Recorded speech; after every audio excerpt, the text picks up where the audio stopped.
Now that you've found your piece of land, it's important to check it out in detail. In this video, we're going to go from not knowing what to check out to knowing what to check out. From having no system to check out to having a system to check out. From feeling fearful about this process to feeling confident about this process. Why is this important? Well, so often people will make expensive mistakes, and later on I'm going to tell you about somebody who made about a 40% mistake on their plot purchase because they didn't identify some of the cost implications that there were in this particular piece of ground that they then purchased. Hi, my name is Jim J. Davidson, and I've been involved in property since 1973 when my brother and I purchased a flat in the student area of Edinburgh. Ever since then, I've been interested in property as a form of wealth creation. My current company, Fineside Developments, was established in 2003 and completed its first new build in 2006. And I hope you will join me on this journey as perhaps you start your own property journey. For context, we are in the find it phase and the detail stage. You see, without a system, it's like looking in the dark without your torch being on. You need to put your torch on, and you need somebody to basically identify and help you with what the issues are. So whenever I found a piece of land, I use this checklist here, and I'm going to make this available to you at the end of the video and tell you where you can get your own copy of it. It's a 3-page document, and it's separated into 5 sections.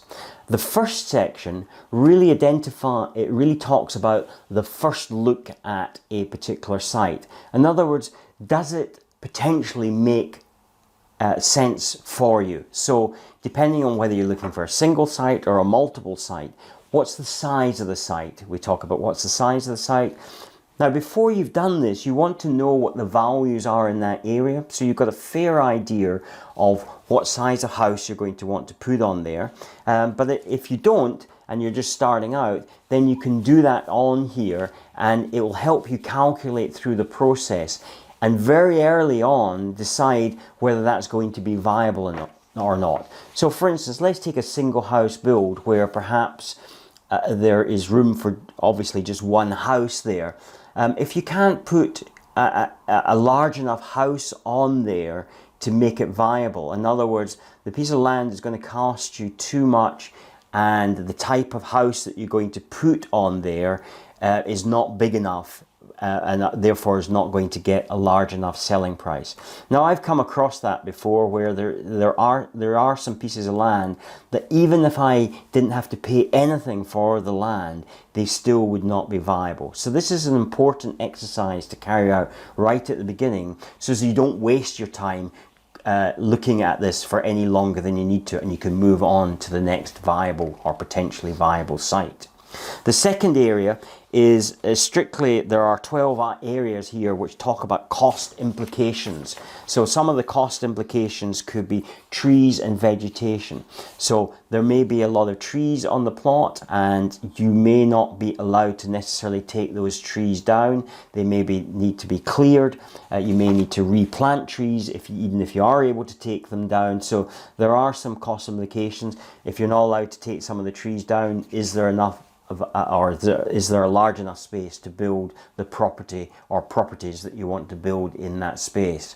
Another area could be that it's got a very severe slope, and as you start to increase the slope, it incurs further costs. So you've got to excavate more ground from there. You've got to generally dispose of that material. You may, when it gets to a much steeper slope, have to put retaining walls. You might have to put in some further infrastructure. The landscaping, therefore, if it's a steep slope, then becomes more difficult because you have to put more landscaping in to support the slope. Your build costs in terms of foundations may go up. So there was a couple of areas where there are cost implications. And then we move on to the third one, is the availability of utilities. Now, they can have a massive impact. It could be, for instance, that there is not sufficient capacity for electricity in your area. So even though there are houses all around there, that area may be at capacity for electricity, which would therefore mean that you need to bring more power into the area, and you're going to have to pay for the cost of bringing that. And depending on where it's brought from, could be very expensive. It may also cross other people's properties. So you've got to be aware of, first of all, are there utilities in the area, and therefore then you would go on to further investigation once you'd established that, to get some idea of costings, and you can do that by contacting the utility companies, and they will take a pre-application application from you. And then you've got some planning issues. So if it's on a main road, is there, for instance, a visibility display? Can you actually see? And depending on the speed of that road, they will ask for a viewing distance on either side of the entrance to that particular piece of ground. And they will, in other words, you couldn't have it, for instance, on a corner. So you're going to have various amounts of space, and of course it's determined by the speed of the road how much visibility display that they are going to ask for. Let me look at some of the other things. Could there be architectural remains in the area? Is there listed building around, perhaps, that you're going to be looking to demolish? Is it a listed building and therefore might not be able to? I came across that where there was an old cinema which was ripe for being demolished, and it would have probably taken about 11 flats. And when the planners got an idea that we might be looking at that for development, they came along and they made it a listed building. Well, it wasn't actually the planners themselves, but they notified the appropriate societies to come along, Historical Scotland as it was, and have a look at the building, and therefore they made that a listed building, which then could have potentially, if we had bought that piece of ground, would have made a very, very expensive mistake. And then finally, there are some legal implications. Now, a lot of these you're going to get checked out by your particular legal representative, but some of them you can actually have a look at yourself, so that if you need to, you can early discount this particular piece of land before you get into any sort of cost implications in terms of legalities and a lawyer looking at this. So this plot checklist, even easy for me to say, is going to be invaluable in your search for land. I told you I would tell you about a particular situation. This was in fact a self-builder who purchased a piece of land for 60,000, and they were unaware, no fault of their own, they had never done anything like this before, and they were advised, incidentally, by an architect that there wouldn't be certain issues. And so naturally they relied on that advice from the architect.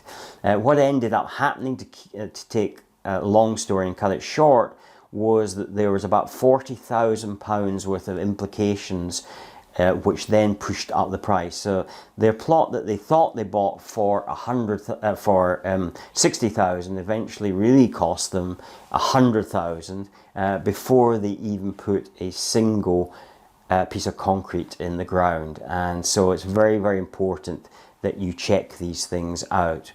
So you can either try and figure these things out your own way as one choice, or you can download the plot checklist and have some real ammunition in your toolbox to be able to properly assess the plot that you're looking for, or the piece of ground that you're looking for. In order to do that, I will put a link below where you can actually download that particular checklist, and on the screen I shall put that there. It is also available in the membership app area, so if you are a member of our community, then you'll be able to find it there. And if you're not a member of our community, I have to say, why not? Because there's lots of free material in there which you could be using. Thank you for watching. Subscribe for more videos, then click to watch the next video.